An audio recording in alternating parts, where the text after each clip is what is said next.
بسم اللہ الرحمن الرحیم۔ آج ہم انشاءاللہ غسل سے متعلق کچھ احکام پڑھیں گے، چونکہ ہمارے ابھی طہارت کا ہی باب چل رہا ہے۔ غسل کب فرض ہوتا ہے اور غسل کا طریقہ کیا ہے؟ رسول اللہ صلی اللہ علیہ وسلم نے فرمایا ان اللہ لا یستحی من الحق، اللہ تعالی حق بات کو بیان کرنے سے حیا نہیں کرتے۔ تو غسل کے جو مسائل ہیں ان میں بھی بعض دفعہ کچھ ایسی باتیں آتی ہیں جو بظاہر حیا کے خلاف ہیں، لیکن علم کی ایک بات ہے، سیکھنے اور سکھانے میں حیا اگر کریں گے تو پھر ظاہر ہے ساری زندگی جاہل ہی رہے گا انسان۔ اور غسل کے مسائل سیکھنا اس لیے ضروری ہے کہ غسل جب فرض ہوتا ہے تو جب تک مکمل غسل نہ ہو آپ کی نماز ادا نہیں ہوتی۔ رسول اللہ صلی اللہ علیہ وسلم نے فرمایا الماء من الماء، حدیث ہے کہ غسل فرض ہوتا ہے خواہش نفس کے ساتھ جسم سے منی خارج ہونے سے۔ مرد پہ غسل کب فرض ہوگا؟ جب اس کے جسم سے شہوت کے ساتھ منی خارج ہو۔ منی بالکل سفید رنگ کی چیز ہے، ایک ہوتی ہے مزی۔ شہوت پیدا ہونے سے اگر کسی کے مرد یا عورت کے صرف رطوبت خارج ہونا شروع ہو گئی، اس سے غسل فرض نہیں ہوتا۔ جب تک مکمل شہوت پوری نہیں ہو جاتی اور مادہ منویہ خارج نہیں ہو جاتا، چاہے احتلام کی صورت میں ہو یا کسی بھی طرح سے ہو۔ مردوں کے ساتھ چونکہ یہ بہت زیادہ ہوتا ہے، نائٹ فال کی صورت میں مردوں پر غسل کی یہ صورت بہت زیادہ فرض ہوتی ہے۔ جیسے ہی بلوغت ہوتی ہے تو احتلام شروع ہو جاتا ہے، ہفتے میں 1 دفعہ 2 دفعہ 3 دفعہ، بعض نوجوانوں کو روزانہ بھی 2 دفعہ ہوتا ہے، جبکہ خواتین میں یہ والے غسل کی صورت بہت ہی کم ہوتی ہے کہ ان کو نائٹ فال ہو یا اس طرح سے غسل فرض ہو۔ ہزاروں میں کسی ایک عورت کے ساتھ ایسا ہوتا ہے۔ ایک صورت تو یہ ہے غسل فرض ہونے کی۔ دوسری صورت کیا ہے کہ جب انسان اپنی زوجہ کے ساتھ ملاپ کرے اور انٹرکورس ہو جائے، چاہے اس صورت میں ڈسچارج دونوں میں سے کوئی ہو یا نہ ہو، لیکن دونوں پہ غسل فرض ہو جائے گا، مرد پہ بھی اور عورت پہ بھی۔ یہ تو مردوں کے غسل کے فرض ہونے کا ہے۔ مردوں کے غسل میں ایک چیز یہ بھی ہے کہ اگر آپ نے رات کو نیند کی اور صبح آپ اٹھے اور آپ نے کپڑوں پہ نشان دیکھا، اب آپ کو یہ پتہ نہیں چل رہا کہ یہ منی کا نشان ہے یا مزی کا ہے، تو بھی آپ پر غسل کرنا فرض ہے۔ یہی سمجھا جائے گا کہ یہ آپ خواب میں ڈسچارج ہوئے ہیں۔ عورت پر جو غسل فرض ہوتا ہے ایک اور صورت میں ہوتا ہے کہ جب خواتین کو ایام آنا بند ہو جاتے ہیں، حیض یا نفاس سے جب پاک ہو جائیں، تو بھی ان پہ غسل فرض ہے۔ یہ تو غسل کی فرضیت سے متعلق احکام تھے۔ کچھ چیزیں ایسی ہیں جن میں غسل سنت ہے، فرض نہیں ہے۔ جمعہ کے دن غسل کرنا رسول اللہ صلی اللہ علیہ وسلم نے بہت زیادہ تاکید کی ہے۔ سنت کی 2 قسمیں ہیں، سنت مؤکدہ اور سنت غیر مؤکدہ۔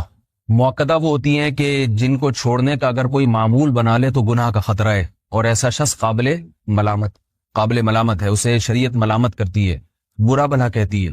تو غسل سنت مؤکدہ ہے، ہفتے میں 1 مرتبہ، چاہے جمعے کے دن ہو یا کسی بھی دن ہو۔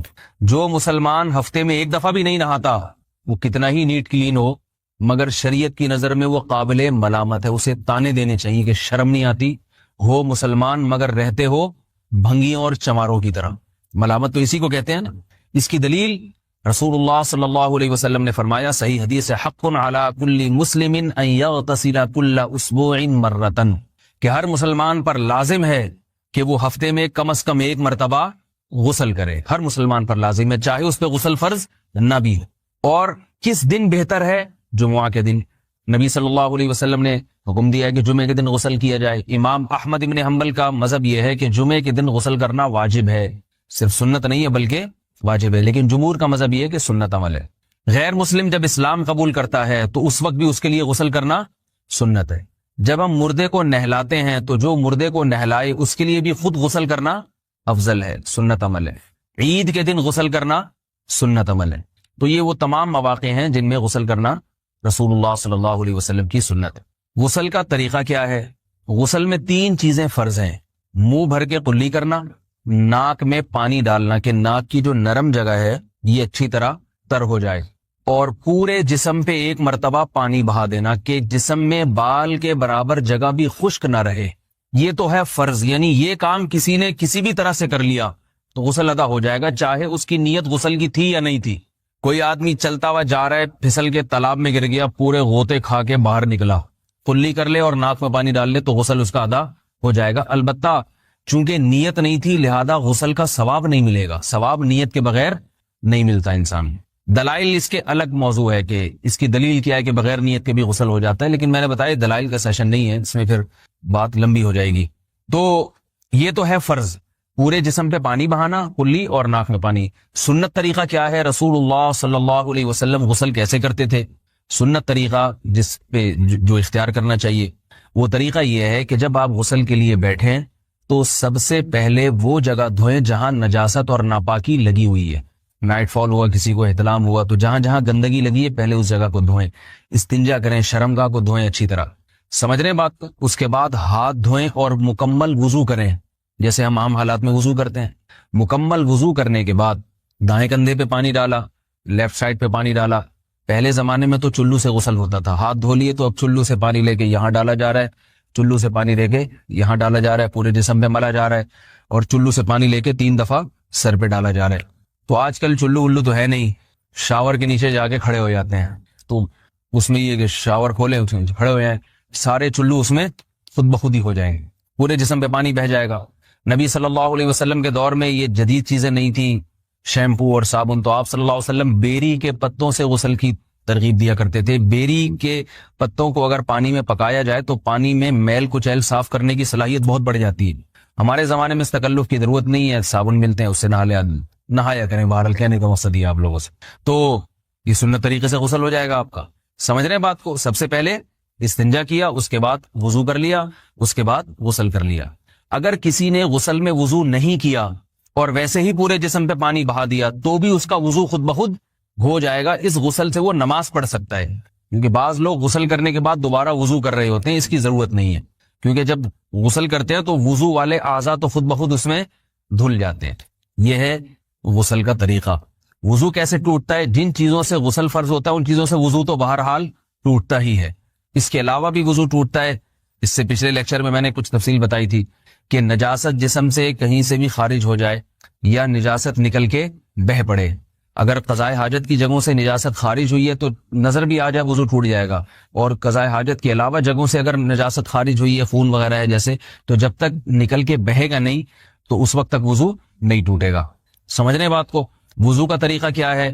سب سے پہلے دونوں ہاتھوں کو دھویا جائے, 3 دفعہ کلی کی جائے, مسواک کی جائے, 3 دفعہ ناک میں پانی ڈالا جائے, پھر پورے چہرے کو پیشانی, یہ جو ہے جہاں سے پیشانی ہماری شروع ہو رہی ہے اور تھوڑی کے نیچے تھوڑی جہاں ختم ہو رہی ہے, اور ایک کان کی لو سے دوسرے کان کی لو تک 4 اعضاء ہیں وضو میں دھونا فرض ہیں. 1 چہرہ, نمبر 2 بازو, نمبر 3 سر کا مسا, چوتھائی سر, اور نمبر 4 پاؤں کو دھونا. اس کی دلیل قرآن مجید کی مشہور آیت ہے فَاغْسِلُوا وُجُوهَكُمْ وَأَيْدِيَكُمْ إِلَى الْمَرَافِقِ. اللہ فرماتے ہیں ایمان والو, جب نماز کا ارادہ ہو تو اپنے چہروں کو اور اپنے ہاتھوں کو دھو, سر کا مسا کرو اور پاؤں کو ٹخنوں سمیت دھو. دھونے کا حکم ہے قرآن مجید میں.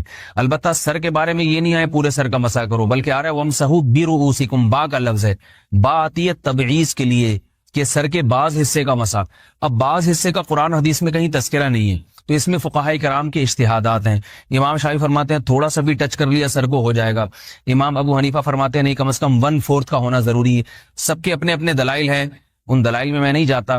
فقہ حنفی کو جو فالو کرنے والے ہیں تو ان کو چاہیے کم از کم 1/4 سر کا مسا, یہ فرض ہونے کے لیے ضروری. مگر سنت کیا ہے؟ پورے سر کا مسا. نبی صلی اللہ علیہ وسلم دونوں ہاتھوں کو بھگو کے پورے سر کا مسا کرتے تھے. ایسے سمجھ رہے بات کو؟ اور مسا کے جو یہ ٹیکنیکل طریقے ہیں کہ آپ یوں پہلے انگلی بنائیں, پھر یوں لے کر جائیں, پھر یوں گھما کے لائیں, پھر یوں, یہ ٹیکنیکل طریقے حدیث سے ثابت نہیں. مسا کا طریقہ کیا ہے؟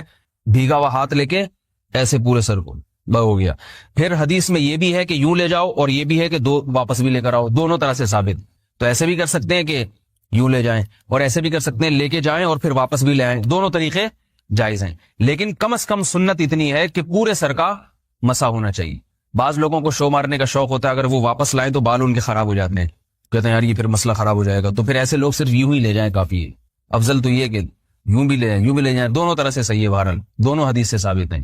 سمجھ رہے بات کو؟ اور یہاں ایک اہم مسئلہ بتا دوں, قرآن مجید نے پاؤں کو دھونے کا حکم دیا ہے, پاؤں پہ مسا کرنے کا حکم نہیں دیا.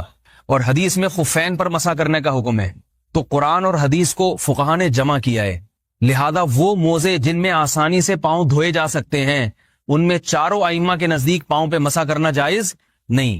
سعودی عرب میں جو بعض سلفی حضرات اور یہاں ہمارے ہاں بھی اہل حدیث حضرات نے عام موزوں پر بھی جو مسا کی ایک روایت ڈال دی ہے, اسلاف میں, تابعین, تبع تابعین میں اور چاروں ائمہ کے مذاہب میں اس کا ثبوت نہیں ملتا. اگر اسلاف میں کوئی قائل بھی ہے تو ایک شاذ قول, اکا دکا قول ملتا ہے, ورنہ یہ ائمہ اربعہ کے مذہب کے خلاف ہے. اور جو احادیث جو نقل ہوتی ہیں صحیح سند کے ساتھ ان کے بھی خلاف اور قرآن کی آیت کے بھی خلاف ہے. اس لیے کسی نے عام ساکس پہ اگر مسا کر لیا، جو عام طور پہ آفس پہن کے جاتے ہیں لوگ، اس میں تو پاؤں، آپ اگر ساکس کو پانی کے نیچے رکھیں پورا پاؤں دھل جائے گا آرام سے. تو وہاں کیا ہو رہا ہے کہ قرآن مجید کے حکم کی مخالفت لازم آ رہی ہے، آپ پاؤں دھو نہیں رہے. تو اس لیے ہم یہ سمجھتے ہیں کہ اس صورت میں نماز ادا نہیں ہوگی. سعودی عرب میں بعض سلفی حضرات نماز پڑھاتے ہیں، وہ ایسے ہی کرتے ہیں کہ عام ساکس پہ مسا کر کے نماز پڑھا لیتے ہیں.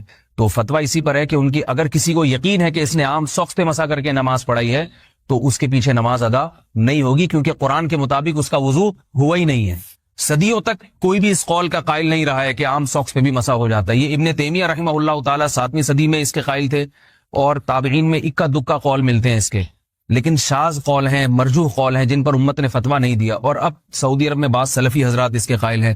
ہمارے ہاں اہل حدیث حضرات بھی چونکہ اکثر سعودی عرب کے سلفی حضرات ہی کو فالو کرتے ہیں، تو انہوں نے بھی وہیں سے یہ فتویٰ لیا ہے. لیکن ائمہ اربعہ کے مذہب میں اور دلائل کے لحاظ سے دیکھا جائے تو یہ مذہب کمزور ہے. قرآن نے پاؤں کو دھونے کا حکم دیا، آپ دھوئیں گے پاؤں جب تک دھونا ممکن ہے. چمڑے کے موزے ہیں، ان کو دھونا ممکن نہیں ہے اتارے بغیر، لہذا ان موزوں کے اوپر مسا ہو جائے گا. تو اس سے قرآن پر بھی عمل ہو جائے گا اور حدیث پر بھی عمل ہو جائے گا. اس لیے ائمہ اربعہ نے جو قرآن و حدیث کو سمجھ کے جو فیصلہ کیا ہے اس پہ چلنا ہمارے لیے زیادہ مفید ہے بنسبت آج کل کے جو علماء ہیں ان کی اپنی ذاتی آراء پر. اس لیے یہ بھی ایک وضو سے متعلق اہم مسئلہ تھا. سمجھ رہے ہیں؟ باقی تو ماشاءاللہ وضو کرنا سب کو آتا ہی ہے. اور وضو کے بعد دعا کیا ہے؟ کلمہ شہادت، اشہد ان لا الہ الا اللہ وحدہ لا شریک لہ اشہد ان محمدا عبدہ ورسولہ اللہم اجعلنی من التوابین واجعلنی من المتطہرین. اے اللہ تو مجھے بار بار توبہ کرنے والوں میں شامل کر دے اور بار بار پاکیزہ رہنے والوں میں شامل کر دے. توبہ اس لیے کہ میں نے ظاہری طہارت تو حاصل کر لی، مجھے روحانی طہارت بھی عطا کر دے. اگر میں نے گناہ کی ہوں تو مجھے ان سے بھی توبہ کی توفیق عطا فرما لے، تاکہ اس لحاظ سے بھی میرا وضو ہو جائے، اس لحاظ سے بھی میں پاک ہو جاؤں. سبحانک اللہم و بحمدک، نشہد ان لا الہ الا انت، نستغفرک و نتوب الیک.